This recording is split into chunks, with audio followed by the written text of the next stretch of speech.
বিয়ের পিড়িতে আমার থেকে 10 বছরের বড় কনেকে দেখে আমার জান যাই যাই অবস্থা।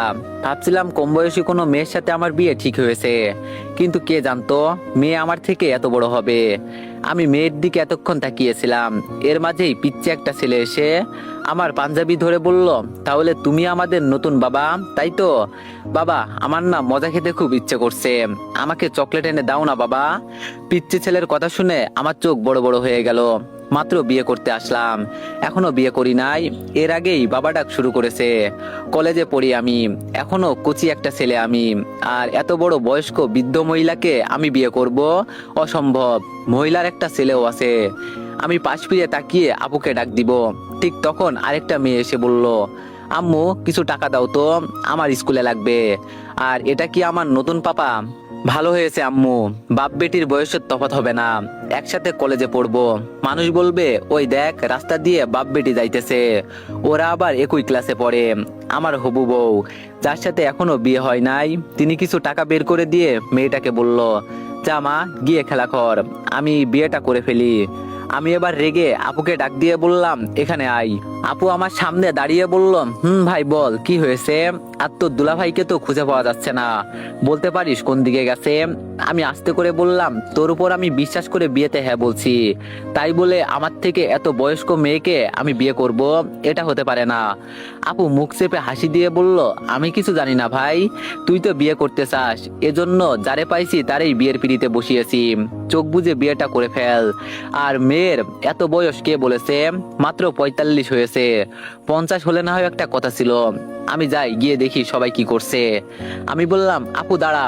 আপু আমার কথা না শুনে চলে গেল। ওর কি মাথা খারাপ হয়েছে যে আমি এই মহিলাকে বিয়ে করব? কোনো উপায় না পেয়ে নতুন বউকে বললাম, আপু আমি কি আপনার সাথে একটু কথা বলতে পারি? ঘোমটার ভিতর থেকে আওয়াজ এলো, যা বলার বাসর রাতেই বলিয়েন, আগে বিয়েটা হয়ে যাক। আমি বললাম, প্লিজ আপু 5 মিনিট, এটা আমার জীবন লাইফের বিষয়। বাবা মা কাউকে খুঁজে পাচ্ছি না, সব কয়টা যে কোথায় গেছে কি জানি।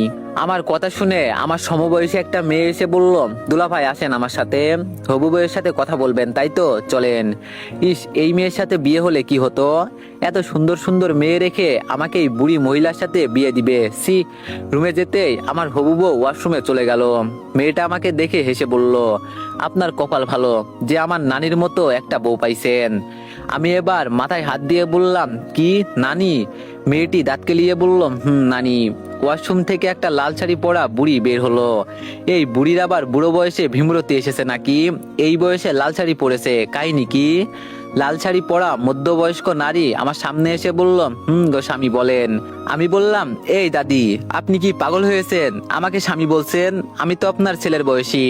মহিলাটি বলল, না, আমি পাগল হব কেন? আগে মেকআপ করে বউ সেজে বসেছিলাম, এখন মুখে পানি দিয়েছি তো। আর এই হলো আমার আসল চেহারা। ধপ করে আমি ফ্লোরের উপর পড়ে মাথায় হাত দিলাম আর নিজে নিজে বলছি, যাই হোক, আল্লাহ তাহলে আমাকে বাঁচাইছে, কবুল বলি নাই বলে বেঁচে গিয়েছি, নইলে তো হয়ে যেত সর্বনাশ। মহিলাটি বলল, আরে আরে স্বামী, তুমি ভয় পেও না, আগে আমার 2টা বিয়ে হয়েছিল, আর তুমি 4 নম্বর স্বামী, খুব ভালোবাসবো তোমাকে। আমি বললাম, কি বললেন? আমি কয় নম্বর স্বামী হতে চলেছি? মহিলাটি বলল, 4 নম্বর। আমি বললাম, আর তোমার বিয়ে হয়েছে কয়টা? মহিলাটি বলল, কেন 2টা? আমি বললাম, ওরে আল্লাহ, এই মহিলা কয় কি? আমি নাকি 4 নম্বর স্বামী হতে চলেছি, আর বিয়ে করেছে নাকি 2টা। মহিলাটি বলল, মন খারাপ করো না গো স্বামী, আমি পান চিবিয়ে তোমার মুখে দিব, আর তুমি খাবে, এই দেখো, এভাবে পান মুখে দিলাম। এই কথা বলে মহিলাটা পান খেতে লাগলো। বিছানা থেকে উঠে আমার সামনে দাঁড়িয়ে বলল, হা করো, আমি তোমাকে আমার মুখের পান খাইয়ে দিব, দেখবে অনেক মজা পাবে। এটা হলো স্বামী স্ত্রীর মহব্বত, তুমি তো আমার মহব্বতের স্বামী। মহিলার কার্যকলাপ দেখে আমি জ্ঞান হারিয়ে নিচে পড়ে গেলাম। যখন আমার জ্ঞান ফিরল, তখন দেখি আমি হাসপাতালে, আমার পাশে বাবা মা সহ সবাই বসে আছে।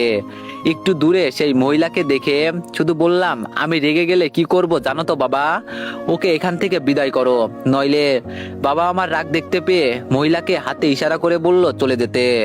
বাবা বলল, আসলে আমি আমি বললাম, কি বলবে বাবা? আর তুমি কলেজে পড়ুয়া এক অবলা অবশিশু আমি, আর এই মেয়েকে বলছো আমি বিয়ে করব? তোমাদের কি একটুও কমন সেন্স নেই? আপু বলল, আমাদের কমন সেন্স নেই মানলাম, তুই যে সব সময় বিয়ের কথা বলিস, এটা কি ঠিক? এজন্য যাকে সামনে পাইছি তার সাথেই তোর বিয়ে ঠিক করেছি। এবার আমি মূল ঘটনা বুঝতে পেরে বললাম, এই হলো কাহিনী। আমি যে সব সময় বলি বিয়ে করব, এজন্যই কি তোরা আমার সাথে এমনটা করলি? আমার কথা শুনে সবাই হাসতে লাগলো। আম্মু বলল, হরে বাজান, এজন্য এমন নাটক করলাম, আর মেয়েকে কিছু টাকা দিয়েছিলাম, এজন্য আমাদের হেল্প করছে। আমি রাগ করে বেড থেকে উঠে বললাম, আমার তো হার্ট অ্যাটাক হয়ে যেত অল্প কিছুক্ষণ থাকলে। আমার সাথে সবাই মিলে বেইমানি করলে না। আমি আজকের ভিতরে নতুন বউ নিয়ে বাসায় আসবো, এই বলে দিলাম। কি করব না করব এটা আমি জানি না, আমার বউ লাগবে এটাই জানি শুধু। এই কথা বলে বের হয়ে গেলাম। পিছন থেকে বাবা বলছে, হলো এবার, শিক্ষা দিতে চেয়েছিলাম, এখন দেখো ছেলে কি করে। আমি হাসপাতাল থেকে বের হয়ে এই দিক সেই দিক ঘুরতে লাগলাম। রাত অনেকটাই হয়ে গেছে, কিন্তু কোথাও বউ আর খুঁজে পেলাম না। হঠাৎ করে দেখলাম ব্রিজের ধারে একটা মেয়ে দাঁড়িয়ে আছে। ও তো আবার আত্মহত্যা করবে না? না না, এটা হতে দেওয়া যাবে না। কিন্তু এত রাতে একটা মেয়ে এখানে কি করে? ও, মনে পড়েছে, অনেক লেখক তো লিখেছে, যদি রাতে কোনো মেয়ে একা দেখো তাহলে বুঝবে সে কষ্ট সহ্য করতে না পেরে আত্মহত্যা করতে এসেছে, নইলে গ্রামের এলাকা থেকে পালিয়ে এসেছে। লেখকরা তাহলে ঠিকই বলেছে। এই সুযোগে আমি গিয়ে মেয়েকে বাঁচিয়ে নিই আর ওকে বিয়ে করে ফেলবো। বুকে হাত দিয়ে বললাম, দেখো বাবা, আজকে তোমার ছেলে গর্ভবতী হয়েছে। এই সুন্দর বউ আমার হবে। এই সুন্দর মেয়েকে বিয়ে করে আমি গর্ভবতী হব, গর্বিত। ধীরে ধীরে মেয়েটার কাছে গেলাম, গিয়েই মেয়েটার হাত ধরে বললাম, না না, তুমি আত্মহত্যা করতে পারো না। আমি বেঁচে থাকতে তুমি আত্মহত্যা করতে পারো না। মেয়েটা আমার দিকে তাকিয়ে বলল, ছাড়েন আমার হাত, আমি এখানে আত্মহত্যা করতে আসি নাই, আমি তো গ্রাম থেকে পালিয়ে আসছি। এই তো পেয়েছি মেয়ে। লেখকরা তাহলে ঠিকই বলছে। আমি হাতে থুতু দিয়ে চুল স্টাইল করে বললাম, আমি হলাম হিরো আলমের ছোট ভাই। ওই কাছের ভাই না, দুঃসম্পর্কের ভাই আর কি। ওই হুক্কা হুয়া কলা খুয়া আর বলতো লালালা, ওই গানটা। মেয়েটি বলল, শুনছি। মেয়েটা আবার কান্না করতে করতে বলছে, আমি এখন কোথায় যাব, কার কাছে যাব? যাওয়ার মতো আমার কোনো জায়গা নেই। আমি বললাম, মানে আপনি আমার সাথে অবশ্যই যেতে পারেন, তবে। আর কিছু বলতে না দিয়ে মেয়েটা আমার হাত ধরে বলল, আপনি আমাকে বুকের মাঝে জায়গা দিয়েছেন, আপনার ঋণ আমি কিভাবে শোধ করব? মেয়েটার ছোঁয়ায় অনুভূতিতে আমার কেমন যেন একটা শিহরণ শিহরণ লাগতে লাগলো। ওই একটা গান আছে না, হাত রাখ দে দিল পে যারা। মেয়েটি বলল, কি হলো, চলুন। মেয়েটার কথায় আমার হুঁশ আসলো। আমি তাড়াতাড়ি বললাম, চলুন। বাসায় গিয়ে সবাইকে বলবেন আপনি আমার বউ, নইলে আবার সবাই সন্দেহ করবে। মেয়েটি বলল, কিন্তু। আমি বললাম, এত বড় একটা উপকার করছি আপনার, আর আপনি এটা বলতে পারবেন না? পরে সবাই আমাদের সন্দেহ করে যদি, আমাকে গণফুটানি দেয়।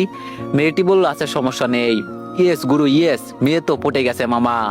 আমার আনন্দ কে দেখে? যাক, বাবাকে এবার বুক ফুলিয়ে বলতে পারবো, দেখো বাবা, তোমার ছেলে বউ নিয়ে আসছে। আনন্দে তখন বাবার চোখে মুখে পানি এসে যাবে। আমি বললাম, আচ্ছা আপনার নামটা? মেয়েটি বলল, আমার নামটা না হয় অজানা থাক। আমি বললাম, সমস্যা নেই, পরে বলিয়েন। নিরিবিলি রাস্তার কাছে যেতেই মেয়েটা দাঁড়িয়ে গেল। আমি বললাম, কি হলো, দাঁড়িয়ে গেলেন যে?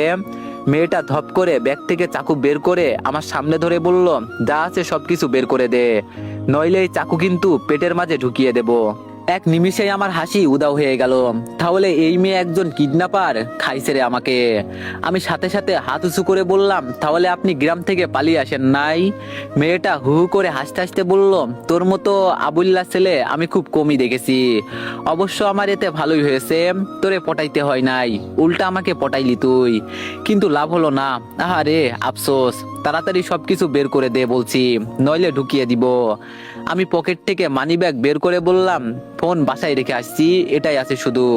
মেয়েটা আমার পকেট চেক করে কিছু না পেয়ে ঠাস করে আমার গালে একটা চড় দিয়ে বলল, জামা কাপড় যা আছে সব খুলে ফেল, এগুলো দেখে দামি মনে হচ্ছে, ভালো টাকায় বিক্রি করতে পারবো। আমার বাবা ঠিকই বলতো, এত দামি কাপড় পরিস না, বেশি বড় লোকই দেখালে একদিন বিপদে পড়বি। এখন বাবার কথা সত্যি মনে হচ্ছে আমার। আমি কান্নার সুরে বললাম, কাপড় খুলে ফেললে পড়বো কি? মেয়েটা আমাকে বড় একটা গাছের পাতা দিয়ে বলল, এটা দিয়ে ঢেকে বাড়িতে চলে যা, তাড়াতাড়ি কর বলছি। কাপড় খুলতে খুলতে মনে মনে বললাম, এই পৃথিবীটা কিন্তু অনেক বড়, তোরে একবার পেয়ে নি। কলেজে আমার নাম শুনলে মানুষ দাঁড়িয়ে থেকে হিচু করে দেয়, আর তুই বেডি আজকে আমার ইজ্জত লুটে নিলি। গাছের পাতা দিয়ে নিচের অংশ ঢাকতেই মেয়েটা বলল, হুক্কা হুয়া কলা খুয়া, গাছের পাতা পড়ে বাড়িতে গিয়ে ঘুমা। মেয়েটা আর কিছু না বলে ধীরে ধীরে অন্ধকারে মিলিয়ে গেল। বউ খুঁজতে এসে যে এভাবে মান ইজ্জত চলে যাবে এটা কে জানতো। এখন বাসায় গেলে কিভাবে যে সবাই মিলে আমাকে অপমান করবে উপরওয়ালাই জানে। তবে কি আর করব, যেতে তো হবেই। রাতের আধারে এত কিছু দেখা যায় না। অন্ধকারের ভিতরে নিজেকে লুকিয়ে কোনো মতে বাসায় গিয়ে দরজায় কলিং বেল দিলাম। আম্মা দরজা খুলে দিয়ে বলল, কই বাবা, বউ আনলি দেখি। এইটুকু বলে আম্মা চিৎকার দিয়ে বলল, কই গো তোমরা, সবাই দেখে যাও, জঙ্গল থেকে এক ছেলে পালিয়ে চলে আসছে। এইটুকু বলতেই আমার পরিবারের সবাই এসে হাজির। আপু আমাকে দেখে হাসতে হাসতে গড়াগড়ি খাচ্ছে আর বলছে, আম্মা এটা তোমার গুণধর ছেলে, জঙ্গল থেকে পালিয়ে আসা কেউ নয়। আমি তাড়াতাড়ি আম্মার উন্না দিয়ে নিজেকে ঢেকে নিলাম। বাবা একটা লুঙ্গি দিয়ে বলল, নে এটা পরে নে। আমি লুঙ্গি পরে সোফায় বসে কান্না করতে করতে বললাম, আর জীবনে বিয়ে করব না আমি, আমার এখন উচিত শিক্ষা হয়ে গেছে। আপু বলল, কি হয়েছে ভাই, আমার একটু খুলে বলতো। আমি এবার সবকিছু বলে দিলাম। সবাই সবকিছু শুনে হাসতে হাসতে গড়াগড়ি খাচ্ছে। আম্মু আমার কপালে চুমু দিয়ে বলল, মন খারাপ করিস না বাবা, আগে ভালো একটা চাকরি কর, বিয়ের বয়সটা একটু হোক, পরে সুন্দর দেখে একটা মেয়ে আনবো, পরীর থেকেও সুন্দরী। আমি আম্মুকে জড়িয়ে ধরে বললাম, বাবা আমার হাতে আমার ফোনটা দিয়ে বলল, দেখতো কে কল দিচ্ছে। সেই কখন থেকে কল দিয়েই যাচ্ছে। ফোনটা হাতে নিয়ে দেখলাম রুদ্রের অনেকগুলো মিস কল ভেসে আছে। আমি কল দিতেই রুদ্র ফোন রিসিভ করে বলল, মামা নতুন একটা খবর আছে, জানিস কিছু? আমি বললাম, না বললে জানবো কিভাবে, বল আগে। রুদ্র বলল, আগামীকাল কলেজের নতুন প্রিন্সিপাল আসবে, শুনছি এটা নাকি একটা মেয়ে। আমি বললাম, মেয়ে না ছাই, কোন বুড়ো মহিলা হবে, রাখতো ফোন, এমনি টেনশনে আছি। রুদ্র বলল, কালকে কলেজে যাব, রেডি থাকিস কিন্তু। আমি বললাম, যাব না। রুদ্র বলল, সে দেখা যাবে। আমি আর কিছু না বলে কল কেটে দিলাম। সবার সাথে হালকা পাতলা কিছু খেয়ে রুমে গিয়ে ঘুমিয়ে গেলাম। সকালে ঘুম থেকে উঠে দেখলাম আমার মাথার পাশে রুদ্র বসে আছে। ঘুম ঘুম চোখে ওকে দেখে বললাম, কিরে এত সকাল সকাল তুই এখানে? রুদ্র বলল, কালকে তোরে কি বলছিলাম মনে আছে, আর তুই এখনো বিছানায়? আমি বললাম, দেখ সকাল সকাল বিরক্ত করিস না, আমি এখন ঘুমাবো, যা তো এখান থেকে। রুদ্র বলল, রাতে নাকি গাছের পাতা পড়ে বাসায় আসছিলি, কোন মেয়ে নাকি তোর সবকিছু খুলে রেখে দিয়েছে। সিসি বন্ধু, শেষ পর্যন্ত এইসব শুনতে হয়েছে। যদি না যাস তাহলে এই কথা কিন্তু কলেজে সবাইকে বলে বেড়াবো। আমি এবার বিছানা থেকে উঠে বললাম, সবকিছু তোরে আপু বলছে তাই তো? এই আপুও না। রুদ্র বলল, একটা মেয়েকে তুই কন্ট্রোল করতে পারিস নাই। আমি বললাম, তখন আমার অবস্থা খারাপ ছিল, তুই দাঁড়া আমি ওয়াশরুম থেকে আসি। রুদ্র বলল, আচ্ছা তাড়াতাড়ি কর, আবার দেখিস ভিতরে বসে বিয়ের চিন্তা করিস না, তুই তো আবার বিয়ে পাগল। ওয়াশরুমে গিয়ে সকাল সকাল গোসল করে নিলাম। যেই গরম পড়েছে বাবা, বাসা থেকে বের হলে মনে হয় শরীর পুড়ে যাবে। রেডি হয়ে টেবিলে গিয়ে নাস্তা করতে বসলাম। খাওয়া শেষ হতেই রুদ্রকে নিয়ে কলেজের উদ্দেশ্যে রওনা দিলাম। কলেজের মাঠে যেতেই পাভেল এগিয়ে এসে বলল, কি মামা, আজকে সকাল সকাল কলেজে চলে এলি? ও আমি তো ভুলেই গিয়েছিলাম যে আজকে আমাদের কলেজের নতুন প্রিন্সিপাল ম্যাম আসবে, এজন্য তুই আসলি না। আমি বললাম, তোরা সবসময় উল্টাপাল্টা কথা বলিস, এগুলো কিন্তু আমার ভালো লাগে না, আমি আসতে চাই নাই কিন্তু। রুদ্র বলল, কি মামা, সবাইকে বলবো নাকি যে? আমি বললাম, হয়েছে থাক ভাই, কাউকে কিছু বলতে হবে না, এখন চল ভিতরে। কলেজের ভিতরে গিয়ে কিছুক্ষণ বসতেই রুদ্র বলল, চল এখন মাঠে যাই, সবাই ফুল নিয়ে নতুন প্রিন্সিপাল ম্যামকে শুভেচ্ছা জানাবে, আমরা গিয়ে সামিল হই। ওদের কথা মতো ফুল নিয়ে মাঠে দাঁড়ালাম। হঠাৎ করে মাথায় দুষ্ট একটা বুদ্ধি এলো। অনেকদিন হলো রেগিং করা হয় না, ওদের বলতেই ওরাও রাজি হয়ে গেল। সবাইকে নিয়ে কলেজের গেটে গিয়ে দাঁড়ালাম। পাভেল আমার চোখে চশমা দিয়ে বলল, মামা আজকে আমরা তোর পাওয়ার দেখতে চাই। এখন এই গেট দিয়ে যে কেউ আসলে তুই তাকে হেনস্থ করবি, যেভাবে পারিস ওকে অপমান করবি, বাকিটুকু আমরা সামলে নিব। আমি বললাম, এইটুকু করলে হবে তো? ওরা বলল, হবে। আমরা গিয়ে আড়ালে দাঁড়ালাম, তুই তোর কাজ কর। আমি কিছু দোয়া দুরুদ পরে বুকে ফু দিলাম। মান সম্মানটা বেঁচে গেলেই হলো, শুধু একটু স্টাইল নেওয়ার জন্য একটা সিগারেট জ্বালিয়ে নিয়ে টানতে লাগলাম। দূর থেকে কালো শাড়ি পরা একটা মেয়ে দেখা যাচ্ছে, চোখে আবার কালো একটা চশমা, দূর থেকে চেহারা এত স্পষ্ট দেখা যাচ্ছে না। এই মেয়ে এখানে না আসলেই হলো। মেয়েটা যত কাছাকাছি আসছে তত যেন আমার হৃদয় স্পন্দনের আওয়াজ বেড়ে যাচ্ছে। একটু কাছাকাছি আসতেই মেয়েটাকে দেখে বললাম, ইস, এমন একটা মেয়ে যদি আমার বউ হতো তাহলে সারা জীবন আমি ওর পা ধুইয়ে দিতাম। কি সুন্দর গোলগাল চেহারা। এই মেয়ে তো দেখি আমার থেকেও বয়স অনেক বড় হবে। এই খাইছে রে, এই মেয়েকে এখন অপমান করতে হবে। এক তো সুন্দরী, তার উপর আবার সিনিয়র, না জানি রাতের মতো আমার অবস্থা খারাপ করে দেয়। বন্ধুদের ইশারা করে বললাম, প্লিজ আমাকে মাফ করে দে, আমার দ্বারাই এই কাজ হবে না। ওরা বলল, সাহস রাখ মনে বন্ধু, তোরে দিয়েই হবে। যদি তুই তোর সাহসের পরিচয় দিতে পারিস তাহলে আমার পক্ষ থেকে তোরে টিট দেওয়া হবে। না, ওরা আর ছাড়বেই না আমাকে। মেয়েটা কাছাকাছি আসতেই চোখ বন্ধ করে দিলাম। এত সুন্দর মেয়ে দেখার ভাগ্য আমার কখনো হবে ভাবতেই পারিনি। কি স্মার্ট মেয়ে, ও শরীর থেকে চকলেট ফ্লেভারের একটা ঘ্রাণ ভেসে আসছে। আমি সবকিছু ভুলে যাচ্ছি কেন? মেয়েটা চলে গেলে আমার সারে সর্বনাশ হয়ে যাবে। আমি এবার পা দিয়ে মেয়েটার যাওয়ার পথ আটকে দিলাম, যাতে মেয়েটা আর যেতে না পারে। মেয়েটা আমার সামনে এসে দাঁড়িয়ে চোখ থেকে চশমা খুলে ইশারা করে বলল, এই যে মিস্টার, পা সরান, আমি ভিতরে যাব। এই মেয়েকে আমার অপমান করতে হবে। কথার মাঝে মধু ঝরে পড়ছে মনে হচ্ছে। তবে কি করার, কথা দিয়েছি তো সেই কথা পালন করতেই হবে। আমি এবার বললাম, কি আমি পা সরাবো? এটা কি তোর বাবার কলেজ যে তুই এখন ভিতরে যাবি? মেয়েটা আমার কথা শুনে মোটেও রেগে যায়নি, আস্তে করে বলল, আমি কে জানো তো, ঝামেলা না করে আমার রাস্তা ছাড়ো, আমাকে ভিতরে যেতে হবে। আমি বললাম, এমন এক থাপ্পড় দিব না, এক চড়ে সকল দাঁত পড়ে যাবে। বড় ভাইদের কিভাবে সম্মান করতে হয় তা জানিস না বুঝি তুই? মেয়েটা এবার হাসি দিয়ে বলল, ও তুমি আমার বড় ভাই, দেখে তো মনে হচ্ছে এখনো ফিডার খাও, বাচ্চা একটা পোলা। আমি তোমার থেকে অনেক বছরের সিনিয়র, আর সিনিয়রদের কিভাবে সম্মান করতে হয় জানো না? আমি বললাম, তোর সিনিয়র দিয়ে তুই পানি খা, এই নে রুমাল, এখন আমার জুতা পরিষ্কার করে দে। এতক্ষণ মেয়েটা ভালোই ভালোই কথা বলছিল, কিন্তু আমার এই কথা শুনে চোখ লাল করে বলল, তুই চিনিস আমি কে? আমি বললাম, তোরে চিনে আমি কি করব? তুই কি এই শহরের ডন নাকি পাতি নেতা যে তোরে চিনতে হবে? মেয়ে বলে কিছু করছি না, তাড়াতাড়ি আমার পায়ের জুতা মুছে দে বলছি। মেয়েটা যেই আমাকে চড় দিতে হাত তুলবে, ঠিক তখন আমি ওর হাত ধরে টান দিয়ে পিছনে পেঁচিয়ে আমার বুকের সাথে চেপে ধরে বললাম, আজকের মতো ছেড়ে দিলাম, তুই হয়তো আমার পরিচয় জানিস না, জানলে হয়তো। মেয়েটা আমাকে কিছু বলতে না দিয়ে আমাকে ছাড়িয়ে বলল, তুই চিনিস আমি কে? আমার সাথে বিয়াদবি করার ফল কি হতে পারে তোর ধারণা কি আছে? আমি হাতে থাকা সিগারেট মেয়েটার মুখে চেপে ধরলাম। মেয়েটা কোনো কিছু বুঝতে না পেরে এক টান দিয়ে কাশতে লাগলো। অবশেষে মেয়েটা যেতে যেতে বলল, তোরে আমার দেখার আছে কিন্তু। আমি মনে মনে শুধু এটাই ভাবছি, আহা, মেয়েটাকে যখন জড়িয়ে ধরছিলাম তখন কি যে এক অনুভূতি তৈরি হয়েছিল বলার বাইরে। আড়াল থেকে সবাই বের হয়ে আমার প্রশংসা করতে লাগলো। সবাই বলছে আমি খুব সাহসী। যাক, অবশেষে আমি আমার সাহসের পরিচয় দিতে পারলাম। সবার সাথে ফুল নিয়ে লাইনে দাঁড়ালাম। রুদ্র বলল, মামা, প্রিন্সিপাল ম্যাম যদি একটা মেয়ে হয়? আমি বললাম, এত বছর পড়াশোনা করছে আর এখনো মেয়ে আছে তোর মনে হয়? গিয়ে দেখ, হয়তো 10 বাচ্চার মা। আমাদের ইংরেজি স্যার বলেছে সবাই ফুল নিয়ে রেডি হয়ে যাও, আমাদের নতুন প্রিন্সিপাল ম্যাডাম আসছে। আমি সবার মতো চুপচাপ দাঁড়িয়ে আছি। যখন প্রিন্সিপাল ম্যাম মাঠে প্রবেশ করলো তখন তো ওনাকে দেখে আমার অবস্থা খারাপ হয়ে গেল। কিছুক্ষণ আগে গেটে যাকে র্যাগিং করলাম এটাই সেই মেয়ে। ভয়ে তো আমার পুরো শরীর এবার কাঁপতে লাগলো। শেষমেশ উনি আমাদের প্রিন্সিপাল ম্যাম হলো।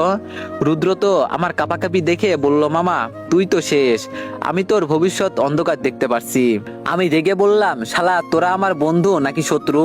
এখন আমার কি হবে? উনি আমাকে দেখলে আমার মাথা ফাটিয়ে দিবে। আমি গেলাম। রুদ্র আমার হাত ধরে বলল, তুমি কই যাও মামা? চুপচাপ দাঁড়িয়ে থাকো, কিছুই হবে না। আমি বললাম, এখান থেকে শুধু বিদায় হই, পরে তোরে দেখাচ্ছি।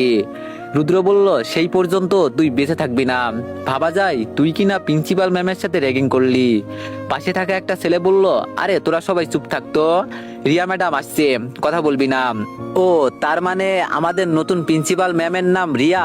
নামটা তো খুব সুন্দর, বেশ পছন্দ হয়েছে আমার। আমাদের সামনে এসেই ম্যাডাম দাঁড়িয়ে গেল। তবে আজকে কি আমার শেষ দিন? এখান থেকে কোনো মতে বেঁচে ফিরতে পারলেই হলো। ম্যাডাম চোখ থেকে চশমা খুলে আমাকে বলল, এই ছেলে তোর নাম কি? আমিও মজা করে বললাম, জি ম্যাডাম, আমার নাম কুদ্দুস বয়াতি। আমার কথা শুনে সবাই হাসতে লাগলো, কিন্তু স্যার ধমক দিতেই সবাই চুপ হয়ে গেল। স্যার আমাকে বলল, ম্যাডামের সাথে কোনো বেয়াদবি করবে না, উনি তোমাদের মতো মূর্খ নয়, বিদেশ থেকে লেখাপড়া শেষ করে আমাদের অনুরোধে এখানে আসছে। কথাবার্তা একটু হুশ করেই বলবে সবাই। আশা করি নতুন ম্যাডামের সাথে কেউ বেয়াদবি করবে না। রিয়া ম্যাডাম চোখ থেকে চশমা খুলে আমার হাতে সেই আমার রুমালটা দিয়ে বলল, আমি তো তোর গুরুজন, সম্মানীয় একজন শিক্ষক। রাস্তা দিয়ে হেঁটে আসতে আসতে পায়ে ময়লা জমে গেছে, একটু পরিষ্কার করানোর দরকার ছিল। পাশ থেকে স্যার বলল, এটা আর এমন কি ম্যাডাম, দীপু ম্যাডামের পায়ের ময়লা পরিষ্কার করে দাও তো। আমি বললাম কিন্তু স্যার।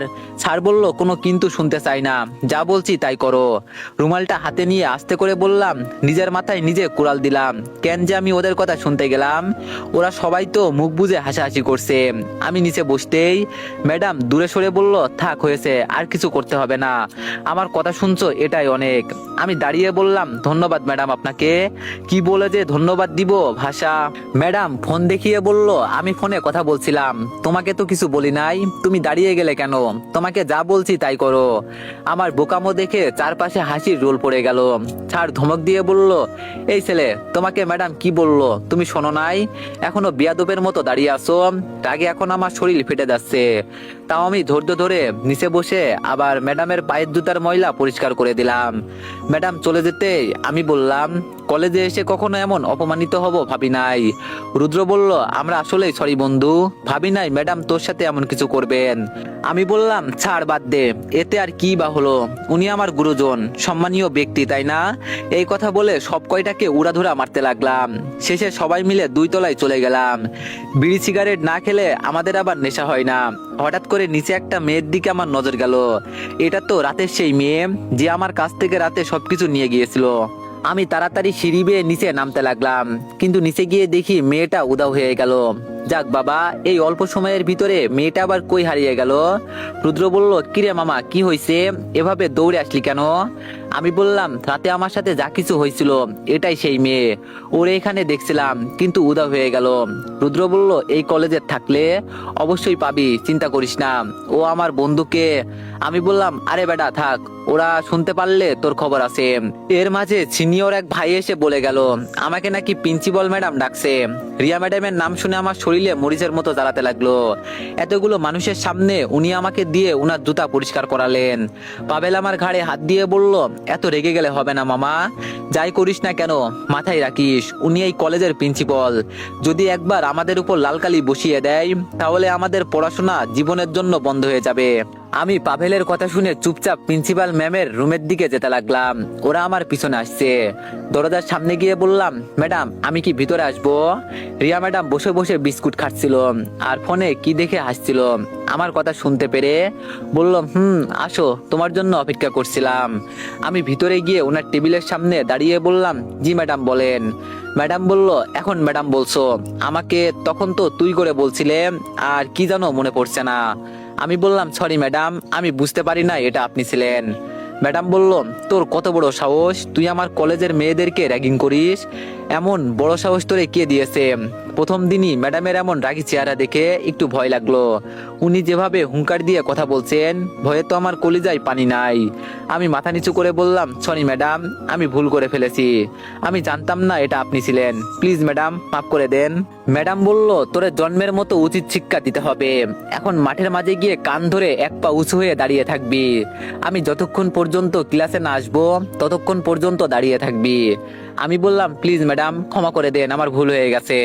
ম্যাডাম দাঁড়িয়ে চড়ে চিৎকার দিয়ে বলল, প্রথম দিন আমাকে রাগাবি না, আমি যেটা করতে বলছি সেটা কর, নইলে তোর বাপ মাকে ডেকে অপমান করব। এখন গিয়ে কান ধর যা, ওনাকে কিছু বললে আরো রেগে যাবে। এজন্য আমি মাথা নিচু করে বের হয়ে গেলাম। বাইরে যেতেই, তো এভরিওয়ান, নিউ গল্প কেমন হয়েছে সবাই একটু কমেন্টে জানাবেন। আর গল্পটি কন্টিনিউ করাতে চাইলে একটু বেশি বেশি লাইক আর একটা করে কমেন্ট করে দিয়েন। ধন্যবাদ।